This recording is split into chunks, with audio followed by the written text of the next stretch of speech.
Matric और intermediate के video lectures के लिए हमारा यूट्यूब चैनल सब्सक्राइब करें।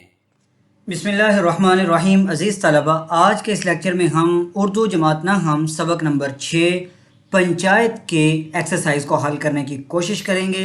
आइए बिला ताख़ीर लेक्चर का बाकायदा आगाज़ करती हैं और एक्सरसाइज की तरफ बढ़ते हैं। अज़ीज़ तलबा, सबसे पहला सवाल है कि मुख्तसर जवाब दें। अज़ीज़ तलबा, मुख्तसर सवालात के जवाबात पर अलग से वीडियोस अपलोड की जा चुकी हैं। आई बटन में आपको लिंक दिखाई दे रहा है, इस लिंक से आप मुख्तसर सवालात के जवाबात पढ़ सकते हैं। हम बिला ताख़ीर बाकी एक्सरसाइज की तरफ बढ़ते हैं। सवाल नंबर 2 मुलाहिज़ा कीजिए। सबक के मतन को पेश नज़र रखते हुए खाली जगह पुर करें। सबसे पहला सवाल है, जुम्मन शेख और अलगू चौधरी में बड़ा डैश था, तो इस खाली जगह में आएगा लफ्ज़ याराना। जुम्मन शेख और अलगू चौधरी में बड़ा याराना था। अगला सवाल, जुम्मन जब हज करने गए तो डैश अलगू को सौंप गए थे, तो इसका जवाब है अपना घर अलगू को सौंप गए थे। अगला सवाल, उनके बाप डैश के आदमी थे, तो इसका जवाब होगा पुरानी वज़ा के आदमी थे।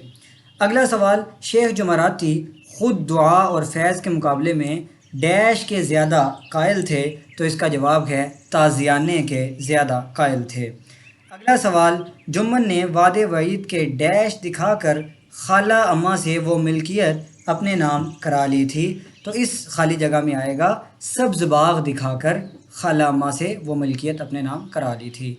अगला सवाल, खाला जान अपने डैश की बात नहीं सुन सकती थी, तो इस खाली जगह में आएगा कि खाला जान अपने मरने की बात नहीं सुन सकती थी। अज़ीज़ तलबा, अगले सवालात की तरफ बढ़ते हैं। बूढ़ी खाला ने अपनी दानिश्त में तो डैश करने में कोई कसर ना उठा रखी थी। अज़ीज़ तलबा, इस खाली जगह में आएगा गिरिया और जारी करने में कोई कसर ना उठा रखी थी। अज़ीज़ तलबा, अगला सवाल, शेख जुम्मन को भी अपनी डैश ज़िम्मेदारी का एहसास हुआ। अज़ीज़ तलबा, इस खाली जगह में लफ्ज़ आएगा अज़ीमुश्शान ज़िम्मेदारी का एहसास हुआ। अज़ीज़ तलबा, अगला सवाल है, दोस्ती का डैश दरख्त फिर से हरा भरा हो गया, तो हम इसकी खाली जगह में लिखेंगे मुरझाया हुआ।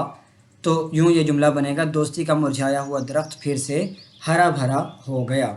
अज़ीज़ तलबा, सवाल नंबर 3 मुलाहिज़ा कीजिए कि सबक को मद्देनज़र रख कर दुरुस्त बयान के आगे टिक और गलत बयान के आगे क्रॉस का निशान लगाएं। अज़ीज़ तलबा, पहला सवाल, अलगू जब कभी बाहर जाते तो जुम्मन पर अपना घर छोड़ जाते थे, तो ये दुरुस्त बयान है। अलगू के बाप नए अंदाज के आदमी थे। अज़ीज़ तलबा, अलगू के बाप पुरानी वज़ा के आदमी थे, लिहाजा ये स्टेटमेंट दुरुस्त नहीं होगी। अगला सवाल, अलगू की एक बूढ़ी बेवा खाला थी। अज़ीज़ तलबा, अलगू की बूढ़ी बेवा खाला नहीं थी, बल्कि शेख जुम्मन की बेवा खाला थी। अगला सवाल, कई दिन तक बूढ़ी खाला लकड़ी लिए आस पास के गांव के चक्कर लगाती रही। अज़ीज़ तलबा, ये बयान बिल्कुल दुरुस्त है। अज़ीज़ तलबा, अगला सवाल, जुम्मन ने बुढ़िया को प्यार भरी नज़रों से देखा। अज़ीज़ तलबा, ये गलत स्टेटमेंट है। अगला सवाल, वाओ शेख जुम्मन अपनी खाला को माँ के बराबर समझते थे। अज़ीज़ तलबा, ये भी एक गलत स्टेटमेंट है। अज़ीज़ तलबा, अगला सवाल, अलगू कानूनी आदमी नहीं थे, तो अज़ीज़ तलबा आप याद रखें इस सबक के अंदर मौजूद है कि अलगू कानूनी आदमी थे, लिहाजा ये स्टेटमेंट भी गलत तसव्वुर की जाएगी। अगला सवाल, एक एक सवाल जुम्मन के दिल पर हथौड़े की तरह लगता था। अज़ीज़ तलबा, ये स्टेटमेंट बिल्कुल दुरुस्त है। और अगला सवाल है कि पंचायत के एक हफ़्ते बाद एक बैल मर गया। अज़ीज़ तलबा, ये गलत स्टेटमेंट है। एक हफ़्ते बाद नहीं, बल्कि 1 महीने बाद बैल मरा था। अगला सवाल, समझू सेठ मंडी से तेल नमक लाद कर लाते और गांव में बेचते थे। अज़ीज़ तलबा, ये स्टेटमेंट बिल्कुल ठीक है। और अगला सवाल, रामधन ने पहला नाम जुम्मन का सुना तो कलेजा धक से हो गया। अज़ीज़ तलबा, ये स्टेटमेंट गलत है। रामधन ने नहीं, बल्कि अलगू ने जब पहला नाम सुना तो। अगला सवाल, शेख जुम्मन को पंच बनकर अपनी ज़िम्मेदारी का एहसास ना हुआ। ये जुमला दुरुस्त नहीं है, बल्कि शेख जुम्मन को तो पंच बनकर अपनी ज़िम्मेदारी का एहसास हो गया था। अज़ीज़ तलबा, सवाल नंबर 4 की तरफ बढ़ते हैं। مندرجہ ذیل الفاظ کے معنی لکھیے۔ پہلا لفظ ساجھا، اس کا معنی ہے اکٹھا۔ دوسرا لفظ زانو ادب طے کرنا، عزیز طلبہ اس کا مطلب ہے شاگردی اختیار کرنا یا علم حاصل کرنا۔ اگلا سوال وضع، اس کا مطلب ہے طور طریقہ اور اس کا مطلب بناوٹ بھی ہے۔ عزیز طلبہ اگلا لفظ ہے رفتہ رفتہ، اس کے معنی ہیں آہستہ آہستہ۔ اگلا لفظ صلح پسند، اس کا مطلب ہے امن پسند، یعنی لڑائی جھگڑا نہ کرنے والا، امن پسند۔ تا حین حیات کا مطلب ہے جب تک زندگی باقی ہے یا جب تک زندہ ہیں۔ پنچ کا مطلب ہے فیصلہ کرنے والا۔ عزیز طلبہ سوال نمبر 5 کی طرف بڑھتے ہیں۔ مندرجہ ذیل الفاظ کی مؤنث لکھیں۔ پہلا لفظ استاد ہے، اس کی مؤنث ہے استانی۔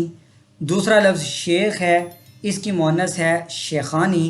اور تیسرا لفظ چودھری ہے، اس کی 2 طرح کی مؤنث ہے، چودھرانی بھی درست ہے اور چودھرائن بھی درست ہے۔ اگلا لفظ سیٹھ ہے، اس کی مؤنث ہے سیٹھانی۔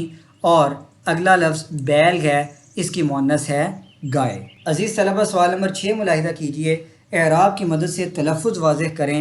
پہلا لفظ ہے زانو ادب، دوسرا وضع، تیسرا تحصیل علم، چوتھا فروغ گزاشت۔ اگلا لفظ پرسش، اگلا لفظ تصفیہ، اگلا لفظ رسوخ، منطق، تحکمانہ اور مباحثہ۔ عزیز طلبہ سوال نمبر 7 ملاحظہ کیجئے، اس سبق کا خلاصہ لکھیں۔ اور سوال نمبر 8 عبارت کی تشریح کریں، سبق کا عنوان اور مصنف کا نام بھی لکھیں۔ عزیز طلبہ اس طرح کے سوالات، ان کی الگ سے ویڈیوز بنائی جا چکی ہیں، آئی بٹن میں ان کا لنک موجود ہے، آپ وہاں سے یہ سوالات دیکھ سکتے ہیں۔ سوال نمبر 9، ذیل میں مختلف محاوروں کو 2 جملوں میں استعمال کیا گیا ہے، درست کے آگے ٹک اور غلط بیان کے آگے کراس کا نشان لگائیں۔ پہلا سوال سبز باغ دکھانا، اس کا پہلا جملہ ہے کہ اکرم نے مجھے ملتان میں اپنے سبز باغ دکھائے، اور دوسرا ہے سیاسی لوگ سبز باغ دکھا کر عوام کو لوٹتے ہیں۔ عزیز طلبہ سبز باغ دکھانا یہ محاورہ ہے اور اس کا معنی ہے دھوکہ دینا، تو یہاں پر یہ جملہ درست ہوگا کہ سیاسی لوگ سبز باغ دکھا کر یعنی جھوٹ بول کر دھوکہ دے کر عوام کو لوٹتے ہیں۔ دوسرا جملہ ملاحظہ کیجئے، زخم پر نمک چھڑکنا۔ پہلا جملہ اس میں دیکھیے، سعد نے میرے بازو کے زخم پر نمک چھڑکا تو میری چیخیں نکل گئیں، اور دوسرا ہے آپ میرے زخم پر نمک چھڑکنے کے بجائے میری مدد کریں۔ عزیز طلبہ اس محاورے کے لیے یہ جملہ درست ہوگا۔ زخم پر نمک چھڑکنا کا درست معنی ہے کسی کے غم میں، کسی کی تکلیف میں اضافہ کرنا۔ عزیز طلبہ اگلا محاورہ ہے بغلیں جھانکنا، جس کا مطلب ہے ادھر ادھر دیکھنا، یعنی جب سوال کا جواب نہیں آتا تو بندہ جب ادھر ادھر دیکھتا ہے تو اسے کہتے ہیں بغلیں جھانکنا۔ تو اس کے سامنے 2 جملے ہیں، پہلا جملہ انصب میرے سوال پر بغلیں جھانکنے لگا، اور دوسرا ہے کسی کی بغلیں جھانکنا بری بات ہے۔ تو عزیز طلبہ اس سوال میں جو پہلا جملہ ہے وہ درست ہے اور یہی اس کا جواب ہے۔ اس سوال کے ساتھ ہی ہماری ایکسرسائز مکمل ہو چکی ہے۔ آپ سے ملاقات کریں گے انشاءاللہ اگلے چیپٹر کی ایکسرسائز میں۔ تب تک کے لیے اپنا بہت سارا خیال رکھیے گا، اجازت دیجیے، اللہ حافظ۔